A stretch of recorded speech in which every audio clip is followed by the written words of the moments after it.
Okay, in this video, I want to finish up the strategies we've been discussing for closing work. And I'm still using the cell phone example. So, I have my sheet here. Keep me from trying to remember all this. I believe we were on strategy number 7. Strategy is number 7. I want to call action now. All right, it's a call for action. And again, depending on what you tried to prove, what your work was about, this may be perfect for you, where you know, after you sit back and establish your points and you're thinking to yourself, look, if someone understands what I'm doing here, the next thing they need to do is get up and move and do it. The bulk of your work was convincing them of the necessity of something. Here, now you call them into action about it. So, you know, about the cell phone thing, maybe once you believe that you've adequately argued the case that driving and talking on the cell phone is not an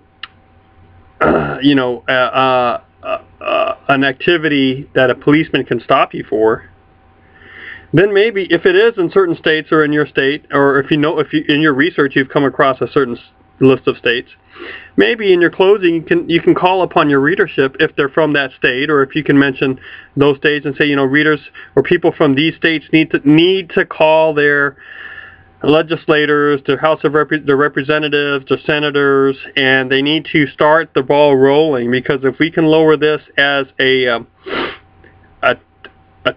offense, you know, that you can get a ticket for, if this goes away, then maybe the insurance will drop a bit. Maybe people who have such citations against them can recoup some of their good standing. I don't know. But you would call someone to get up and do something about it. All right. So in this case, it might be, you know, let's make sure that we get the laws back off the book if they don't need to be there. So let's take action about it. So that would be a call to action. I'm going to say that's strategy number 7. Strategy number 8 would be the objection killer. All right, and that's when you sit back and you picture to yourself, what objection might someone have to me about my work, about what I'm saying here, and how would I deal with this objection? So, you know, someone, again, picture yourself giving this verbally to a group, and you know, you're presenting your thesis, you're presenting your points, and then you're expanding upon those points, the proof section, and now you're closing up. And if you were to have a question and answer session, can you imagine someone being able to raise their hand and say, but what about, okay, so what objection might be raised here? So what if in the actual proof part of your writing, when you were expanding your points and your ideas, you talked about how the data that suggests cell phone and driving are dangerous co-activities. In fact, the data is 10 years old or is old, or perhaps you pointed out that the data was done by insurance companies that stood to profit from the results themselves.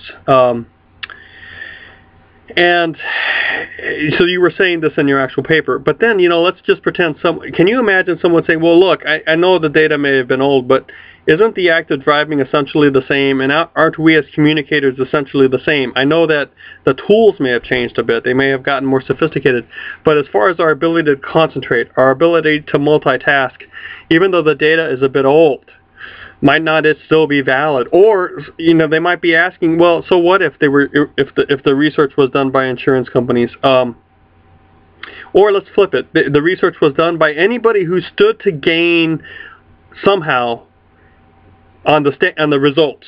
So maybe it was done by an activist group that sought to outlaw cell phone and driving activity, and they really wanted that to happen, so they did the study, and from the get-go, you know, you were convinced they were trying too hard. So even though the study might suggest that cell phone driving is more of a dangerous activity than otherwise, you know, it was done by a group of people that wanted that thesis to come about, that they wanted that result, and so maybe they did the work not so rigorously. And the objector may say, well, you know, how do you know that? You know, and then you might be able to come back and say, well, really, a little bit more. I didn't mention this in the main part of my. I'm pretending to verbally respond to this person. So I didn't mention this in the main part of our essay, my essay, but you know that data was not even an experiment. It was just a survey. It was self-reporting, and the people that reported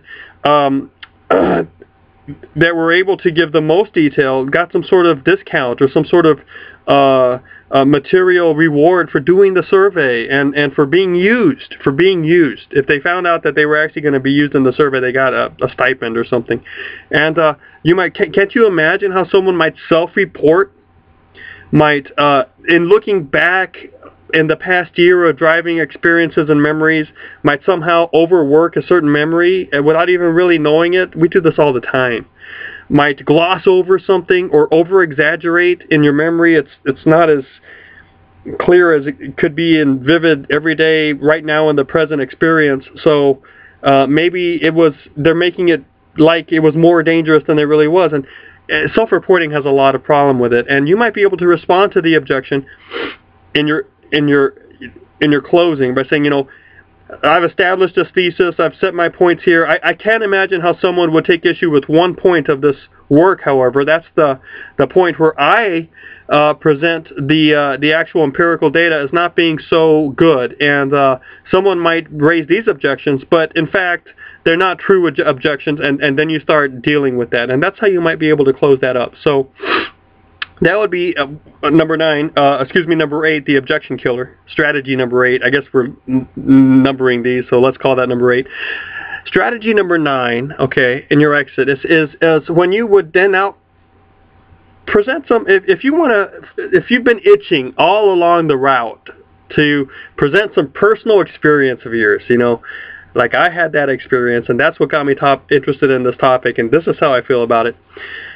Personal experience is often a well that students drink too long from. All right, you need to take a little sip of this, and it's very useful in its right place. But see, personal experience, since you're only one person, this is strategy number 9: incorporating personal experience to exit your paper. Because you're only one person, you really cannot take that personal experience and overgeneralize it and say, I'm representative of a larger group, unless you know you're representative of a larger group. And how do you know that unless you've also interviewed that larger group or taken surveys of that larger group? So personal experience used as main evidence is never strong. But in the closing or in the opening, it's basically, these are two similar places in a paper. In the closing, because your major work of presenting your thesis is already done, you can bring up personal experience in an effective way. It's certainly a way to drive home its importance to at least the author for the readers. So, you know, feel free to at this point reference your own personal experience. All right. And but I would certainly stay away from this in your paper unless you are qualified as a testimony giver, as an authority. Then a single voice can carry more weight than not. All right. I'm going to move away from. Well, let's just say that you actually were in the cell phone industry and you knew some of this privileged information, and well, at that point, since you have, you know, the mantle of an authoritative voice upon you, you know, your one voice can count as some sort of evidence. But if you're just the average Joe or Jane and you just had this experience of someone, you know, cutting you off when they were talking on the cell phone, you know, you can't use that as major data, but you certainly can use it as a closing example. All right. So I think I would call that strategy number 9, is just incorporating personal experience.